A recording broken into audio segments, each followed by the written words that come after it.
Greetings and good morning. So today I wanted to share,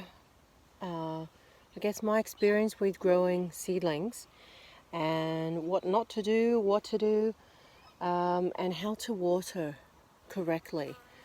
Obviously, every plant is different and every plant requires different conditions in order to grow, especially from seed. So I'm talking about today from seed growing seedlings, growing trees, bushes, shrubs from seed. And I'm actually looking down at a bunch of seedlings that I've got that I'll show you in a moment. However, there's a few things to remember with seedlings, and let me just take you down. So here's a bunch of seedlings. I've got some natives here, I've got some vegetables, I've got a lemon there in the back, and I've got some very delicate little seeds here. So these are all different varieties requiring different conditions, and for the most part they're all quite they can share the same water dosage. But one of the main reasons why your seedlings will die is if you overwater, and I speak from experience. These are all edibles in this tray, and they can tolerate quite a fair bit of watering. So I know from experience that I've loved my plants so much that I've overwatered, especially my rose seedlings.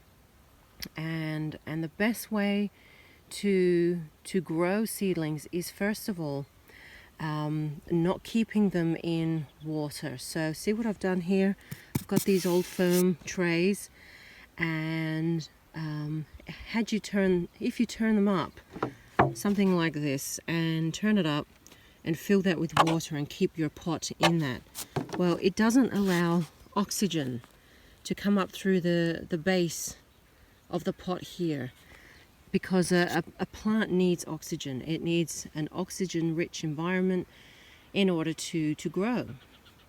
And even though, obviously plants feed on carbon dioxide, they need oxygen, they need air, they need porosity, and if they cannot get that through their base, mainly through their base, they will rot and die, they will drown, they get weak, they get pale. I'm sure you gardeners know what I'm talking about. It's only because you love them so much and you want them to grow that you grow them out of, you kill them out of over loving them.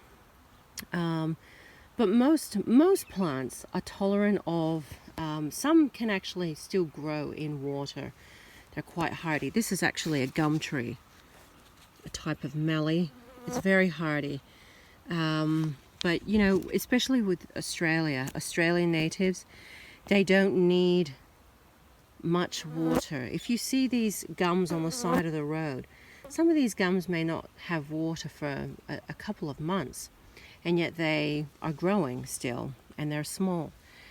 But because this is a controlled environment, I tend to water 2 times a day, and it's not a heavy watering. It is a misting. It's a misting, and I just set my hose over here on the misting technique, and it just mists over the top. The reason why you mist is because, one, you do not want to disturb the soil, and these little seedlings, they're so delicate. Water can break them and damage them as well. Too much water is going to have them waterlogged. And so the secret, or the advice I would give you, is to, you don't want the soil continually wet, because there is no porosity, there's no air circulation. So having to come out and water 2 or 3 times a day is what is going to be required when seeds are so small. These are carobs here. They probably don't require as much water because they are a very hardy, drought-tolerant plant, as are the baby rosemaries over there. They most likely do not require as much water, but they seem to be doing okay because I am watering them the same as the others. And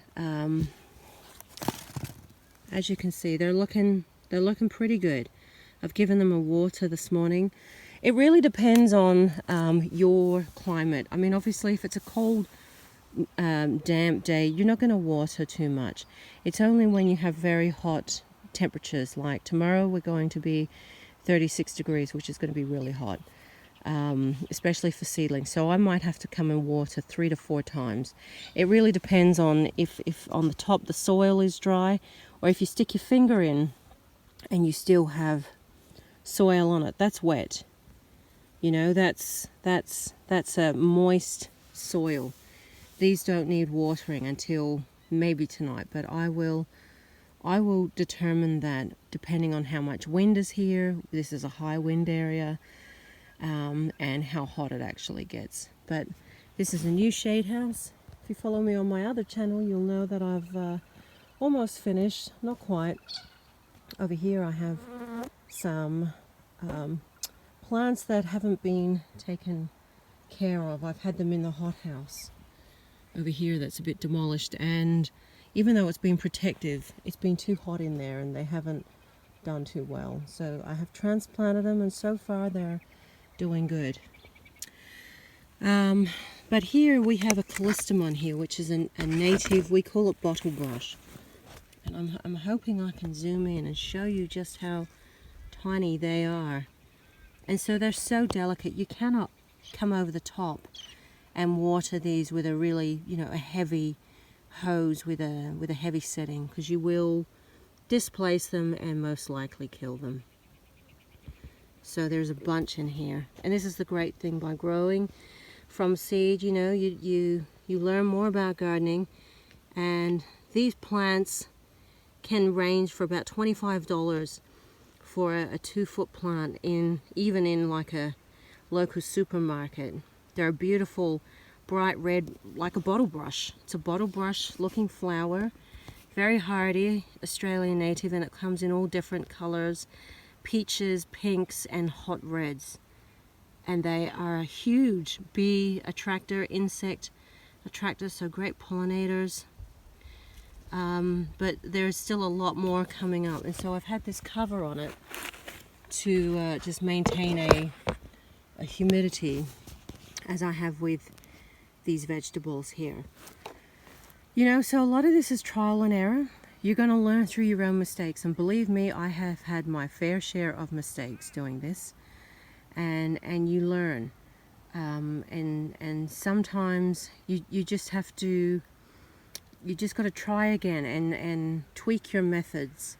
And this is what it's all about. It's about learning your environment, learning what grows and what doesn't grow so well, adapting to your climate, and learning how to understand plants. And my biggest learning curve was not overwatering. I have most likely killed all of my seedlings that I've lost in the past from overwatering. So, it's trial and error, and you have to learn it on your own. So I'm going to take you up here and show you some of these. More gums, more natives. I've got a really beautiful native that's my favorite, and it looks like a chromosome, which is this one here. Oh, we have another seedling coming up there.